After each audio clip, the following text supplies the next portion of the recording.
Hello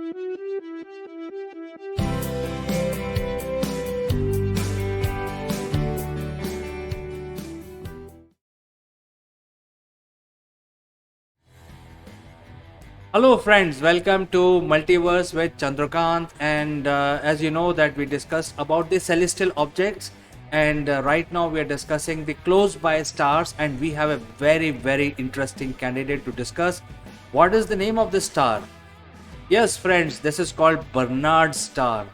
It is something so unique. In fact, you will learn as you stick around in this video. This is a red dwarf star, and it's one of the close star from Earth. So let's go into our spaceship, get into orbit around this Barnard Star to examine it closely. As you can see, we are in orbit around this red dwarf star, and at the moment it is about 6.5 light years away from Earth, and slightly far off from the Alpha Centauri star system. So it is in the vicinity. It is the fourth closest star from Sun as of today, and it's a red dwarf. You already know, friends, what is a red dwarf.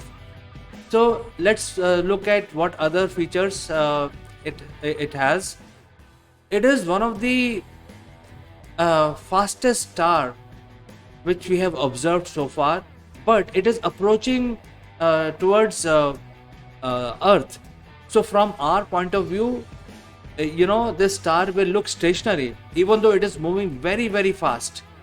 It will appear stationary because it is coming at breakneck speed towards Earth, and since it's a red dwarf, it emits very limited light, and therefore we will not notice the increase in light or increase in its size, etc., because it's a very small object, and it is moving towards Earth.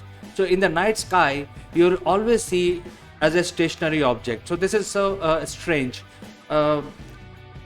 Next is, since this is a red dwarf, it is almost like 1/5 the size of Sun, and it has about 14% mass of the Sun. So it's a small star. It glows quite dimly. It does not have too much activity as we presume. But wait, this star is going to pack a surprise for you. It is 12 billion years old. It is as old as the galaxy itself. And so far, we have examined so many millions of stars in our galaxy. We have not found any star older than this. And since this is a red dwarf, it is almost as old as the galaxy. The presumption of the scientists are that this is going to last for more. Even after many trillion years, it will continue to glow in a low red dim light. And since it's a red dwarf, it has a lot of life. It burns very slowly. And the other fact is that this star is designated as a variable star. Why variable star? Because some of these red dwarf stars have the tendency to flare up once in a while based on magnetic activities or based on some other activity. So it is also known as a flare star because it emits a huge flare once in a while. And if there are planets around this star, then this flare will make it impossible for any sort of life to form, not even viruses. So even though this emits a very cool light, but once in a while it flares up, and the frequency of Barnard Star flaring up is also not known. We just observe that it flares up and it emits huge amount of radiation when it flares up. And another thing peculiar about this star is that since this is a very old star, still it has a lot of metals. And when you look at the metals, as per the periodic table, scientists feel that anything above helium can be considered as a metal, because at different temperature, different conditions, these materials can form a metal-like object. So in terms of the higher elements being present in Barnard Star is very high. If you look at that, estimate is about 10 to 32% of the mass may be higher elements. So it is a surprising fact that even so early, almost 12 billion years back, there were elements available, higher elements available, and because of that, these elements are present in such an ancient star.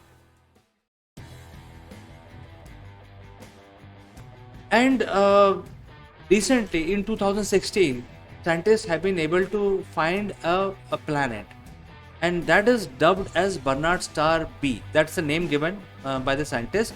However, this planet is moving, it's a rocky planet, it's moving quite far away from the star, and it is estimated to be 3 times the mass of Earth.